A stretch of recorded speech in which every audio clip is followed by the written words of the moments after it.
حضرت علی المرتضیٰ کی محبت ایمان ہے. اور پھر ویسے بھی حضرت علی اتنے دانا ہیں. حضور علیہ السلام نے فرمایا اگر میں علم کا شہر ہوں تو پھر علی دروازہ ہے. علی باب علم کے، شہر علم کے باب علی ہے. امام صفوری کہتے ہیں ایک دن نا حضرت جبریل امین انسانی شکل میں مولا علی کے سامنے آ کے کھڑے ہو گئے. کون؟ حضرت جبرائیل علیہ السلام. حضرت جبریل امین کھڑے ہوئے انسانی شکل میں، تو کہنے لگے علی یہ بتائیے کہ جبریل اس وقت کہاں ہے؟ انسانی شکل میں، اور مولا علی سے پوچھتے ہیں. تو کچھ جو آج کل ہمارے شاگرد حضرات پڑھ جاتے ہیں نا تو وہ ذرا جلدی کرتے ہیں جواب دینے میں. بڑوں کو جب جواب بھی دینا بزرگوں کو تو جواب میں بھی آداب کا خیال ہونا چاہیے. حضرت مولا علی شیر خدا رضی اللہ تعالیٰ عنہ سے جب پوچھا نا کہ جبریل امین کہاں ہیں اس وقت، تو حضرت علی نے پہلے اوپر دیکھا، پھر نیچے دیکھا، پھر دائیں دیکھا، پھر بائیں دیکھا، پھر آگے دیکھا، پھر پیچھے دیکھا. جواب فٹافٹ تیار تھا کہ آپ ہی تو ہیں، لیکن ایسے جواب نہیں دیا. فرمانے لگے جناب نہ تو اس وقت حضرت جبریل مشرق میں ہیں، نہ مغرب میں ہیں، نہ شمال میں ہیں، نہ جنوب میں ہیں، نہ 7 زمینوں میں ہیں، نہ آسمانوں میں ہیں. پھر بھی یہ نہیں کہا کہ آپ جبریل ہیں. فرمانے لگے بھئی زمینوں آسمانوں مشارق مغارب میں تو کوئی نہیں، تو یہاں آپ جبریل ہیں یا میں جبریل ہوں؟ دونوں میں سے ایک ہے. تو حضرت جبریل امین مسکرائے، فرمانے لگے نہیں آپ تو علی ہیں، جبریل تو میں ہی ہوں، آپ علی. دیکھیں نا بہت سارے لوگ سوال کا جواب دیتے ہیں پر وہ آداب کو ملحوظ خاطر نہیں رکھتے. نبی پاک علیہ السلام نے ایک دن نماز 4 رکعتوں کی تھی تو حضور نے 2 پہ سلام پھیر دیا. تو صحابہ سے پوچھا میں نے کتنی پڑھی ہے؟ تو عرض کرنے لگے یا رسول اللہ زیادہ پتہ تو آپ کو ہی ہے، پر ہمیں لگتا ہے کہ آپ نے 2 پڑھائی ہیں. یہاں ایسے کرتا ہے کوئی؟ سوال ہی نہیں پیدا ہوتا. یعنی 1 منٹ سے پہلے امام غزالی ایک درویش کے مرید ہو گئے تھے تو بہت بڑے عالم تھے. آپ کو پتہ ہے عالم آدمی کا مرید ہونا اللہ ہی خیر کرے کسی کرامت سے کم نہیں ہوتا، بڑا مشکل ہوتا ہے. وہ کسی کی غلامی کرے وہ بڑا مشکل ہوتا ہے، مطلب کٹھن ماحول ہوتا ہے. تو امام غزالی بیعت ہو گئے تو مرشد نے پہلا وظیفہ یہ بتایا کہ کسی پر اپنے علم کا اظہار نہ کرنا. ہاں اپنے علم کا اظہار، آپ اس کو آسان وظیفہ سمجھتے ہیں؟ یعنی علم ہو بھی تو بندہ اظہار نہ کرے، بد ہضمی ہو جاتی ہے. تو بد ہضمی ہو جاتی ہے، نیند نہیں آتی. 2-4 لفظ جو بندہ پڑھ کے آتا ہے نا اس کو تو نیند نہیں آتی کہ میں پڑھا لکھا ہوں تو میں بتاؤں نا. تو حضرت علی شیر خدا کرم اللہ تعالیٰ وجہ الکریم کے وہ آداب سے مجھے یہ بات یاد آئی کہ امام غزالی کے شیخ نے کہا علم کا اظہار نہ کرنا یہ پہلا وظیفہ ہے. شیخ شہاب الدین سہروردی کہتے ہیں مجھے میرے ماموں حضور غوث پاک کے پاس لے گئے تھے تو جاتے ہوئے میرے رستے میں خیال آ رہا تھا میں الحمدللہ خود پڑھا لکھا ہوں. کہ جب انہوں نے جا کے پیش کیا نا غوث پاک کی بارگاہ میں کچھ دیں تو حضور غوث اعظم فرمانے لگے بھرے ہوئے پیالے میں کیا ڈالوں، تو پہلے ہی فل ہے کوئی گنجائش ہی نہیں. تو فرماتے ہیں پھر میں اگلی دفعہ گیا تو غرور علم کو توڑ کے گیا. تو پھر میں غوث اعظم کی بارگاہ میں بیٹھا تو اللہ تبارک و تعالیٰ نے پھر مجھے جھولی بھر کے خیرات عطا فرمائی. یاد رکھ. تو کہتے ہیں انہوں نے کہا کہ اظہار نہیں کرنا علم کا. تو بس ایک دن بیٹھے بیٹھے نا ایک بندہ مسئلہ پوچھنے آیا، انہوں نے بزرگوں سے مسئلہ پوچھا، میرے مرشد سے. امام غزالی کہتے ہیں میرے پیر سے مسئلہ پوچھا تو وہ کہنے لگے بھئی مجھے نہیں اس سوال کا جواب آتا. حضرت صاحب نے کہہ دیا مجھے نہیں آتا. کہتے میں قریب تھا، میں نے اس بندے کو بلایا، میں نے کہا مجھے آتا ہے جواب، میں بتاؤں؟ تو کہتے ہیں شیخ فرمانے لگے غزالی تیرا کیا خیال ہے مجھے نہیں تھا جواب آتا؟ یہ تو تجھے آزمانے کے لیے انکار، تیری ابھی میں نہیں نہ گئی تو کوئی نہیں میاں پھر ابھی تو رستے میں ہی رہے گا. فٹافٹ لوگ کہتے ہیں. ہم ایسی لاکھوں کتابیں قابل ضبطی سمجھتے ہیں جن کو پڑھ کے بیٹے باپ کو خبتی سمجھتے ہیں. ایک بات یہ کہ ان سے محبت کرنی ہے، دوسری بات یہ کہ ان کی سیرت. پہلی بات زندگی میں ادب بڑا کیا مولا علی شیر خدا نے، بڑا ادب کیا. حضرت علی کہتے ہیں میں نے نبی پاک سے ایک سوال پوچھنا تھا تو میں نے 14 دن انتظار کیا. یعنی سوال جو ذہن میں آ جائے تو نمبر پاس ہوتا ہے تو 14 منٹ انتظار ہوتا ہے، میں نے تو گھنٹے کا ہی نہیں. یعنی 14 منٹ بھی بندے انتظار، سوال ہی پیدا نہیں ہوتا.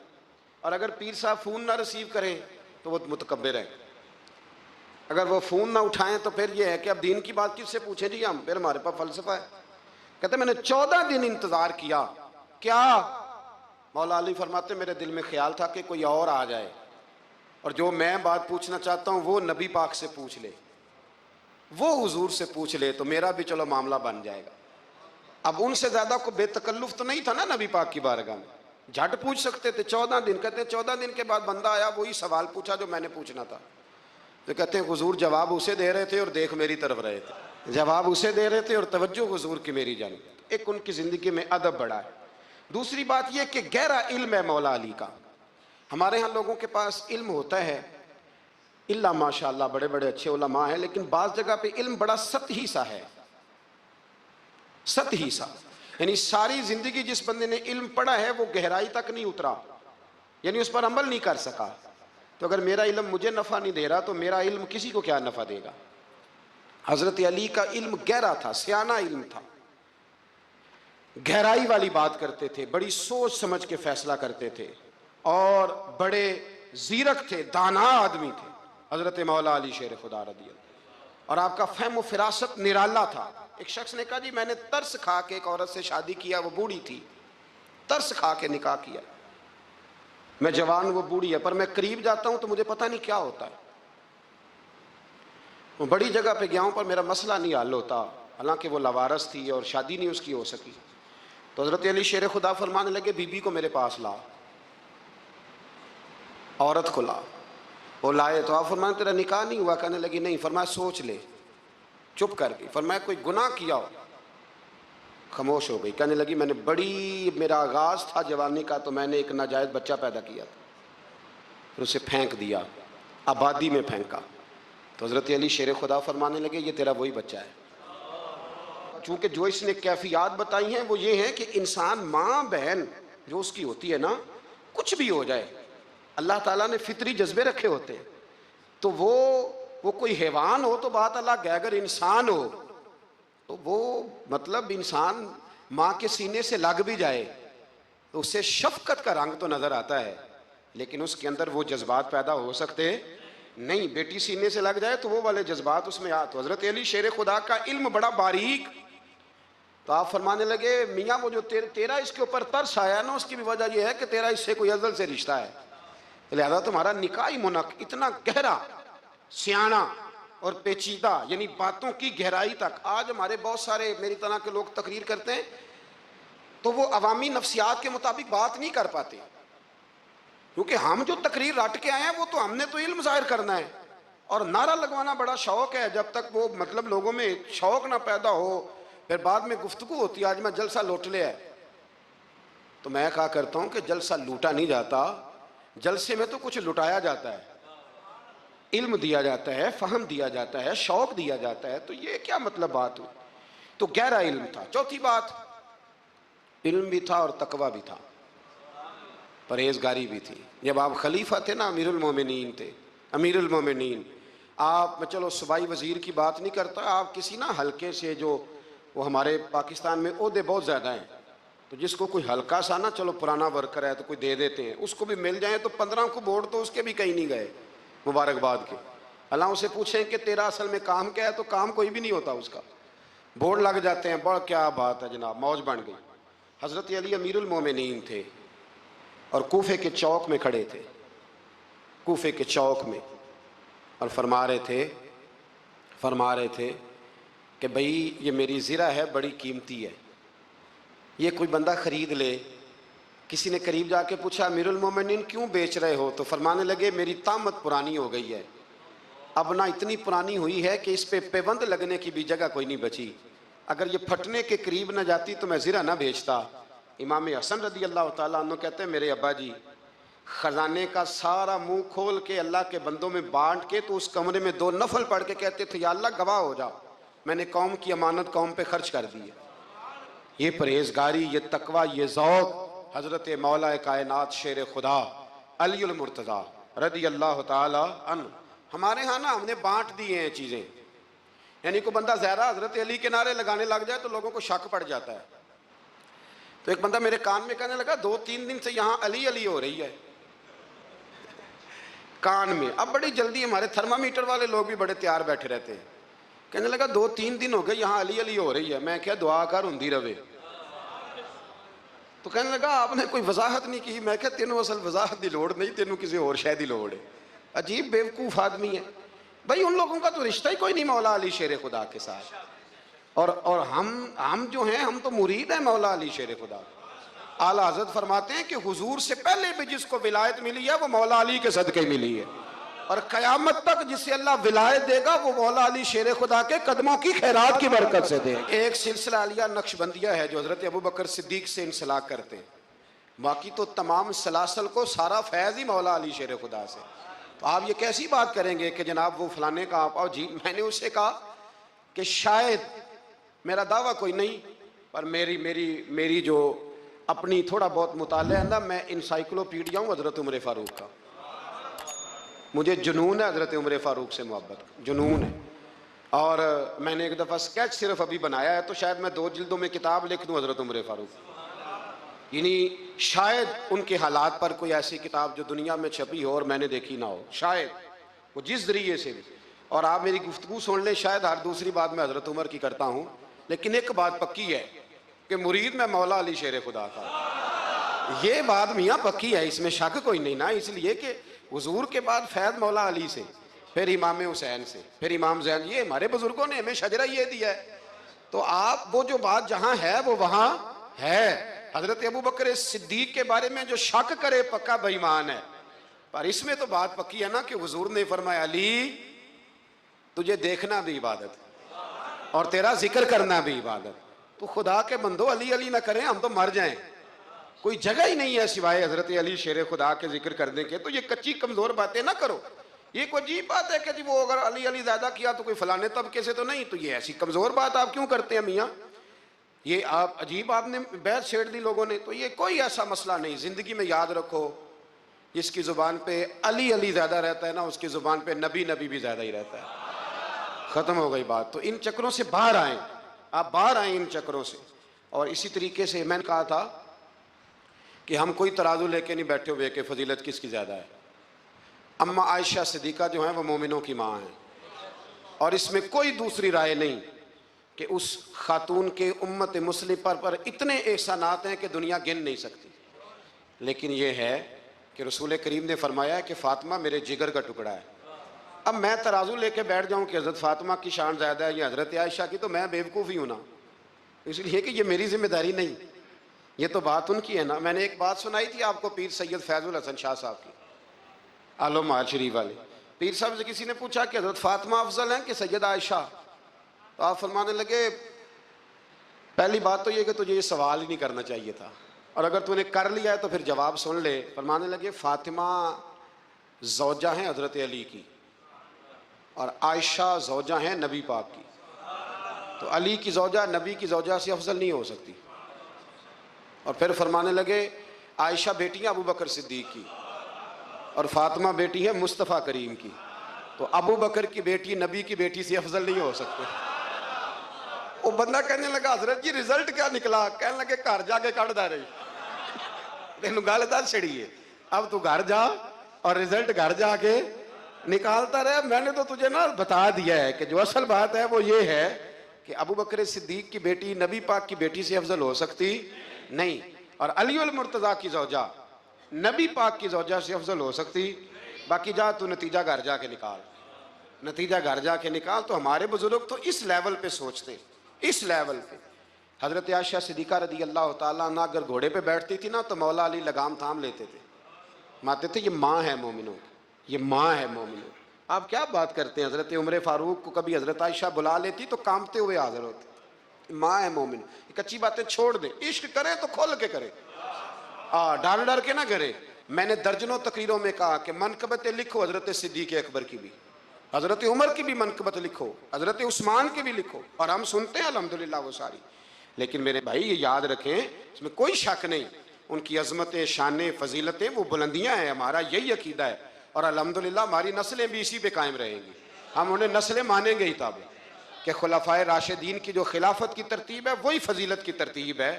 نبی پاک صلی اللہ علیہ وسلم نے فرمایا پرا گندہ حالت ہو, پھٹا پرانا لباس ہو, اور انسان بکھرے بالوں سے تڑپ تڑپ کے بھی دعا مانگے, اس کی دعا اس لیے قبول نہیں ہوتی کہ اس نے جو کپڑے پہنے ہیں وہ حرام پیسوں کے, جو روٹی کھائی ہے وہ کسی کا مال لوٹ کے کھائی ہے, جو پیا ہے وہ کسی مسکین کا مال کھا پی گیا، اس کی دعا کیسے قبول ہوگی؟ آپ حقوق العباد کے معاملات کے اندر اپنے آپ کو زیادہ سے زیادہ فکر مند کریں. آپ غور کریں کس جگہ کوئی نقص تو نہیں رہ گیا. سیدہ عائشہ صدیقہ یہ بڑی نصیبوں والی خاتون ہے. یہ وہ خوش بخت عورت ہے کہ جس کے گھر میں حجرہ نور میں داخل ہو کے مدینے والے محبوب کہتے تھے کہ سکون محسوس کرتا ہوں. حضور کی سیرت بتاتی ہے کہ حضور وہاں سکون محسوس کرتے تھے. حضرت عائشہ صدیقہ نے حضور سے دین لیا اور محبوب کریم کا سر نور ان کی گود میں رہتا تھا جب وہ حضور سے سوالات پوچھا کرتی تھی. سیدہ عائشہ صدیقہ کی عظمتیں حضرت عائشہ صدیقہ رضی اللہ تعالیٰ عنہ روایت کرتی ہیں، اور یہ حدیث مبارکہ مشکاۃ شریف میں موجود ہے. فرماتی ہیں کہ اعمال نامے 3 قسم کے ہوں گے قیامت کے دن. 3 قسم کے اعمال نامے. مجرم جو ہوں گے، جرم کر کے آئیں گے، ان کے 3 قسم کے اعمال نامے ہوں گے. فرماتی ہیں میں نے نبی پاک صلی اللہ علیہ وسلم سے سنا کہ 3 قسم کے لوگوں کے اعمال نامے ہوں گے. ایک وہ لوگ ہوں گے، وہ والا معاملہ ہوگا جو رب کا بندوں کا عقیدے کے ساتھ ہے. اگر کوئی بندہ شرک کر کے آیا ہوگا تو اللہ اس شرک کو کبھی معاف نہیں کر. ان اللہ لا یغفر ان یشرک بہ ویغفر ما دون ذلک لمن یشاء. بے شک اللہ معاف نہیں کرے گا کہ اس کے ساتھ شرک کیا جائے، باقی وہ اس کے علاوہ جس کو چاہے گا اپنے فضل سے معاف فرما دے گا. تو ایک تو یہ اعمال نامہ قیامت کے دن ہوگا، جو مشرک ہوگا اسے معاف نہیں کیا جائے گا. اور دوسرا سیدہ عائشہ صدیقہ رضی اللہ تعالیٰ عنہ فرماتی ہیں کہ نبی پاک علیہ السلام نے فرمایا ایک معاملہ ہے حقوق العباد کا، بندوں کے ساتھ معاملہ. کسی نے کسی کی ذلت کر دی، رسوائی کر دی، مال دبا لیا، تانا دیا، تکلیف دی. فرمایا یہ دوسرا اعمال نامہ ہے، یہ بھی رب اتنی دیر تک معاف نہیں کرے گا جب تک بندہ بندے کو معاف نہیں کرے گا، یہ معاف نہیں کیا جائے گا. اور تیسرا فرمایا معاملہ اللہ اور بندوں کا ہے، عبادت کا معاملہ ہے، نماز کا معاملہ ہے، روزے کا معاملہ ہے. فرمایا اس میں رب بڑا کریم ہے، اپنے فضل سے فیصلہ کرے گا، چاہے تو عذاب دے اور چاہے تو اپنے فضل سے بندوں کو معاف فرما دے، چاہے تو اپنے فضل سے معاف کر دے. 3 قسم کے معاملات قیامت میں ہوں گے. حقوق العباد کے معاملے کو درمیان میں بیان کیا گیا. ہم نا جذبات کا، احساسات کا خیال رکھنا چھوڑتے جا رہے ہیں. مجھے اپنی روٹی عزیز ہے، میں باہر سے آیا ہوں اور میں نے آ کے گھر کے اندر تلخ باتیں شروع کر دی، سخت جملے کسنا شروع کر دیے کہ میں باہر سے آیا ہوں، میرے لیے کھانا نہیں پکا. میں نے یہ دیکھا ہی نہیں کہ شاید پکانے والا بیمار ہی نہ ہو، کہ میں نے پوچھا ہی نہیں کہ جو گھر کے اندر تھا وہ کسی تکلیف میں نہ ہو. میں نے یہ احساس ہی پیدا نہیں کیا کہ میں نے بڑی سخت باتیں اپنی والدہ سے کر دیں، اپنی اہلیہ سے کر دی، اپنی بہن سے، اپنے والد سے کر دی، لیکن ان کے بارے میں نے یہ تصور ہی نہیں کیا کہ احساسات کس قسم کے ان کے ہوں گے. حقوق العباد کے مسئلے میں نا ہم لاپرواہ ہو گئے، لاپرواہ. حقوق العباد کے معاملے میں اپنے آپ کو سمجھائیں، قائل کریں. نماز ذوق سے پڑھیں، نماز شوق سے پڑھیں، نماز توجہ سے پڑھیں، اسے کبھی ہلکا نہ جانیں. لیکن یاد رکھ لیں نماز میرا اور رب کا معاملہ ہے، رب کا اور میرا معاملہ ہے. ہو سکتا ہے وہ اس معاملے میں معافی دے دے، لیکن جس کو اس نے میری ماں بنایا ہے نا، اس نے کہا ہے میں نے تیری جنت تیرے ماں کے قدموں کے نیچے رکھی ہے، اس کو میرا باپ بنایا ہے، اس کے تعلق سے مجھے حساس ہونا چاہیے. مجھے اپنے دوستوں کے تعلق سے احساس ہونا چاہیے. ہم دائیں بائیں احساس ہیں اور بڑی بڑی لمبی باتیں کرتے ہیں، بڑی بڑی لمبی بڑی بڑی کہانیاں. کچھ لوگ تو ایسے پکے نمازی ہیں کہ وہ کسی اور کو نمازی ماننے کو تیار ہی نہیں. ایسے پکے حاجی ہیں کہ دنیا میں صرف وہی حاجی ہیں، دوسرا کوئی ہے نہیں. کچھ مطلب میں اس طرح کے لوگوں کو میں ذمہ داری سے کہہ رہا ہوں، میری طرح کے مولوی کہتے ہیں فلانا بندہ بے شرع ہے. جی آپ باشرع ہیں؟ کہتے ہیں ہاں میں نے داڑھی تو رکھی ہوئی ہے نا.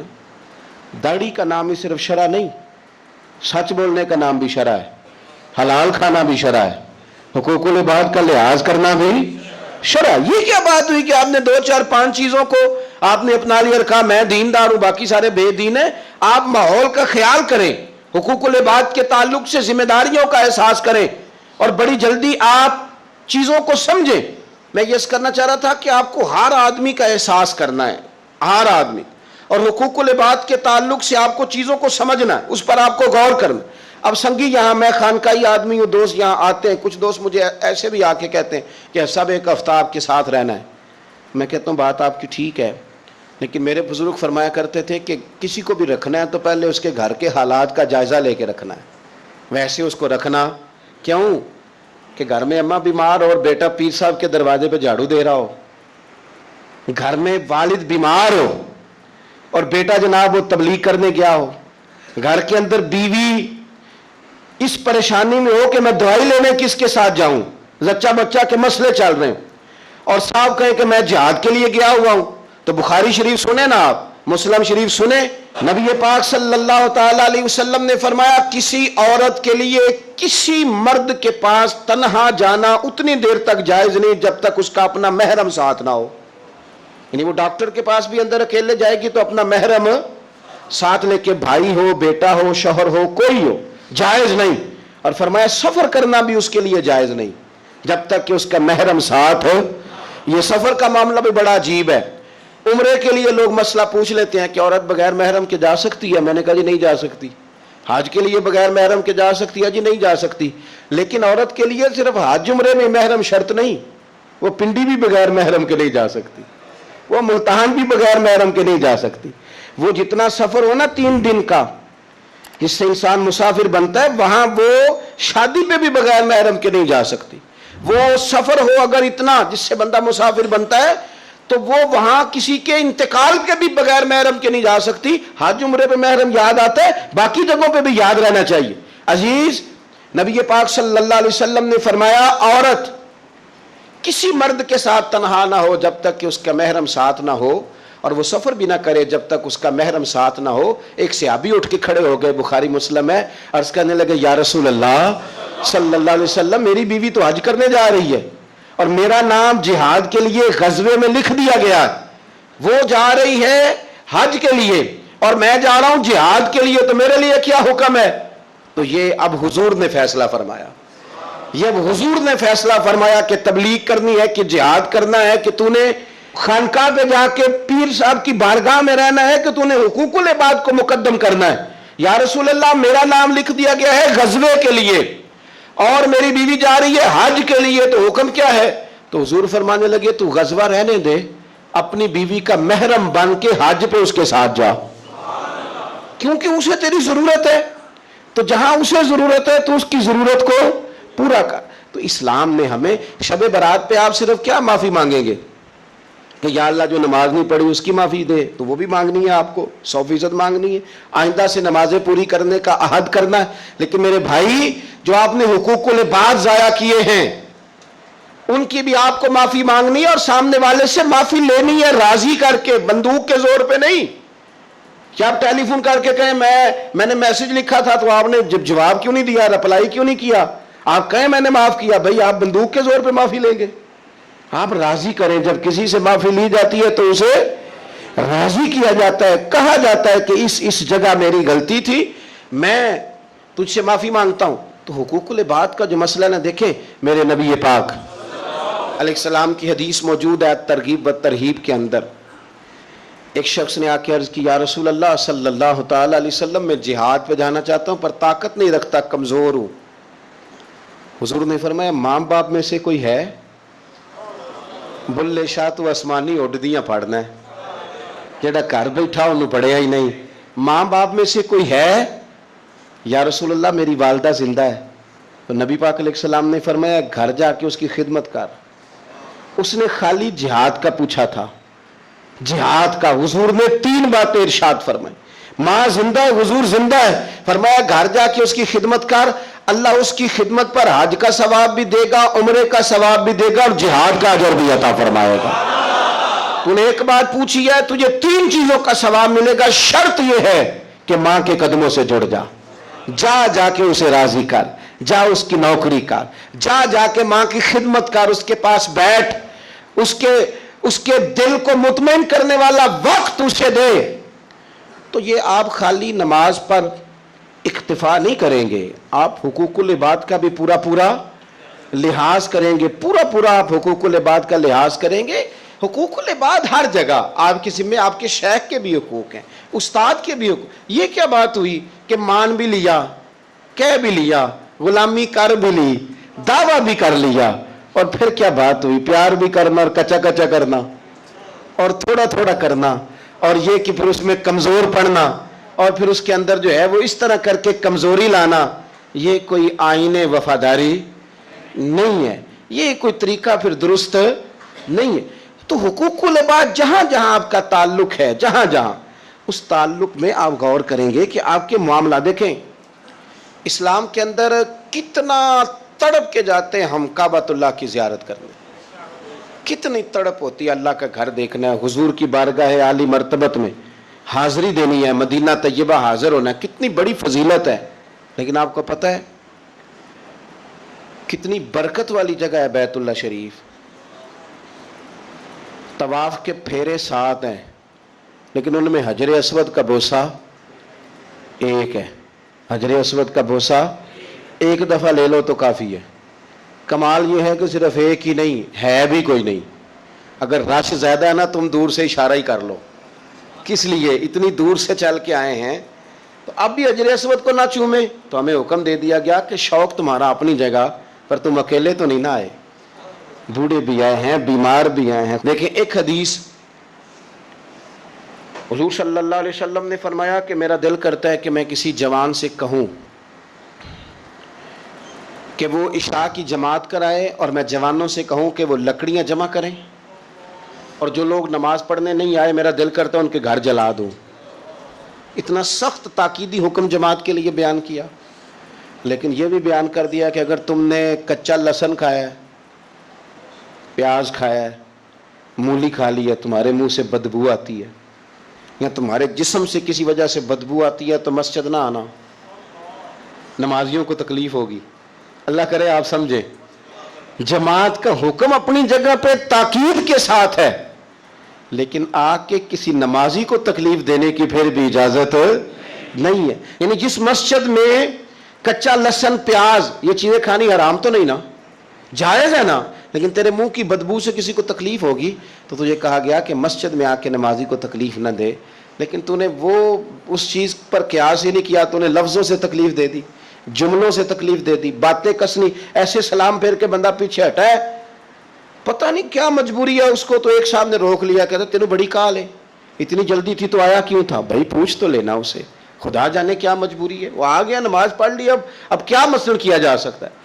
تو اس طرح نہ کرے۔ وہ کسی نے کہا تھا میرا اس شہر عداوت میں بسیرا ہے جہاں لوگ سجدوں میں بھی لوگوں کا برا سوچتے ہیں، لوگ سجدوں میں بھی لوگوں کا برا سوچتے ہیں۔ تو آپ کے جو حقوق العباد کے معاملات ہیں اس میں صرف نماز روزے کی گواہی ہی قابل قبول نہیں ہے، حقوق العباد کا مسئلہ بڑا ضروری ہے۔ آپ کے لین دین کے معاملات کس طرح کے ہیں یہ معاملہ بڑا ضروری ہے، آپ معاملات کے کتنے صاف ہیں یہ مسئلہ بڑا ضروری ہے، آپ اپنے وعدوں کے کتنے پابند ہیں یہ معاملہ بڑا ضروری ہے، آپ قول و قرار پہ کتنی جلدی پہنچتے ہیں یہ معاملہ بڑا ضروری ہے، آپ کا حقوق العباد کے مسئلے میں صاف ہونا، لین دین کے معاملات میں صاف ہونا، رشتہ داروں کے ساتھ آپ کے تعلقات کا کھرا ہونا، پڑوسیوں کے ساتھ معاملہ ٹھیک ہونا، آپ کے دوستوں کے ساتھ جو آپ کے ساتھ رہتے ہیں ان کے ساتھ معاملہ ٹھیک ہونا۔ ایک بندے نے نا گواہی دینی تھی، حضرت عمر کا زمانہ تھا، ذرا دین کو دیکھیے، ہمارے اکابرین، ہمارے اسلاف صحابہ کرام علیہم رضوان دین کی کون سی صورت ہمارے سامنے رکھتے ہیں۔ امام غزالی نے اس کو لکھا ہے، حضرت عمر فاروق رضی اللہ تعالیٰ عنہ کا زمانہ تھا تو کوئی مسئلہ کوئی مقدمہ پیش ہوا تو ایک صاحب کسی کی گواہی دینے لگے اور تعریف کرنے لگے، بندہ بڑا اچھا ہے، بندہ بڑا اچھا ہے، تو حضرت عمر نے 3 باتیں ارشاد فرمائیں۔ آپ فرمانے لگے تو اس کا پڑوسی ہے؟ اس نے کہا نہیں، تو فرمایا تمہیں کیسے پتا بڑا اچھا ہے؟ پھر آپ نے فرمایا تو نے کبھی اس کے ساتھ سفر کیا ہے؟ اس نے کہا نہیں، تو آپ نے فرمایا پھر تجھے کیسے پتا کہ بندہ بڑا اچھا ہے؟ تیسری بات ارشاد فرمائی، فرمایا کبھی درہم و دینار کا لین دین کیا ہے؟ کہا حضور نہیں، تو فرمایا پھر تمہیں کیسے پتا بندہ بڑا اچھا ہے؟ جب وہ تینوں سوال اس کے ساتھ ہو چکے تو حضرت عمر نے کہا، جناب عمر نے، حضرت عمر فرمانے لگے اچھا تو نے اسے نماز پڑھتے دیکھا ہوگا، تو نے اسے مسجد میں عبادت کرتے دیکھا ہوگا، تلاوت کرتے دیکھا ہوگا۔ کہا حضور ہاں۔ فرمایا اگر تو نے خالی عبادت کرتے دیکھا نا تو پھر جا تو گواہی نہ دے، تو اسے کوئی نہیں جانتا۔ خالی گواہی عبادت پر نہ دے، حالانکہ وہاں بھی گواہی ہے، مسجد میں آتا جاتا دیکھو تو صاحب ایمان ہونے کی گواہی دو، لیکن اس کے معاملات کی گواہی، اس کی صفائی اور ستھرائی کی گواہی یہ آپ تبھی دیں گے جب آپ کا اس کے ساتھ لین دین کا کوئی تعلق رہا ہوگا۔ حضرت عمر نے فرمایا خالی نماز دیکھ کے گواہی نہ دے، خالی نماز دیکھ کے گواہی نہ دے۔ تو بتا کہ پڑوسی رہا ہے اس کا، سفر کیا اس کے ساتھ، کبھی لین دین کے معاملات ہوئے، اگر ان معاملات میں کھڑا ہے تو پھر گواہی دے، اور اگر یہ نہیں تو پھر تو اسے جانتا بھی اپنے معاملات کو صاف رکھے، صاف رکھیں۔ آپ کو پتہ ہے نبی پاک صلی اللہ علیہ وسلم نے جلد بازی سے منع کیا ہے، جلد بازی کسی کام میں نہ کرو، لیکن فرمایا دو چار کاموں میں جلد بازی کرو۔ ان میں سے ایک فرمایا کہ اگر تم نے کسی کا قرض دینا ہے نا اور تمہارے پاس پیسے آ گئے ہیں تو پھر واپس کرنے میں جلدی کرو۔ معاملات کی جو صفائی ہے نا حقوق العباد کے تعلق سے، وہ اتنا ضروری کام ہے کہ نبی پاک صلی اللہ تعالی علیہ وسلم نے نا منبر پر بیٹھ کر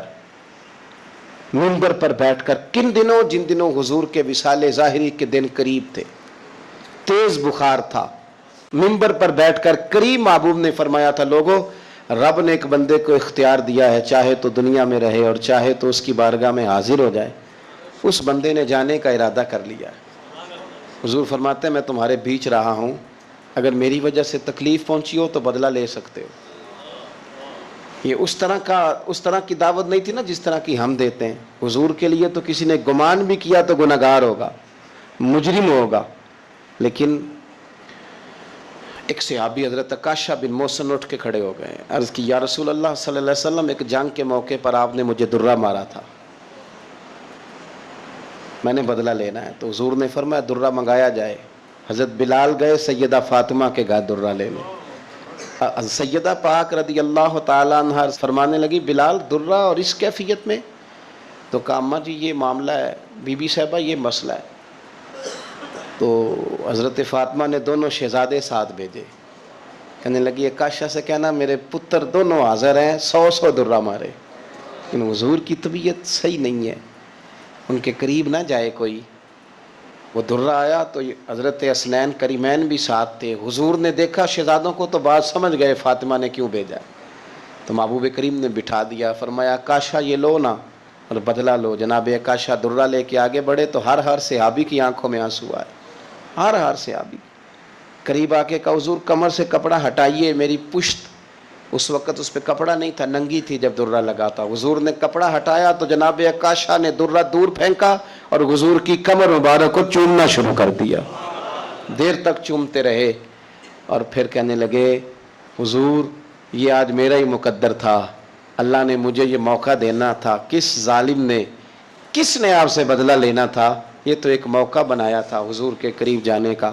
تو حضور نے فرمایا جس نے جنتی کی زیارت کرنی ہو میرے عکاشہ کی کر لے۔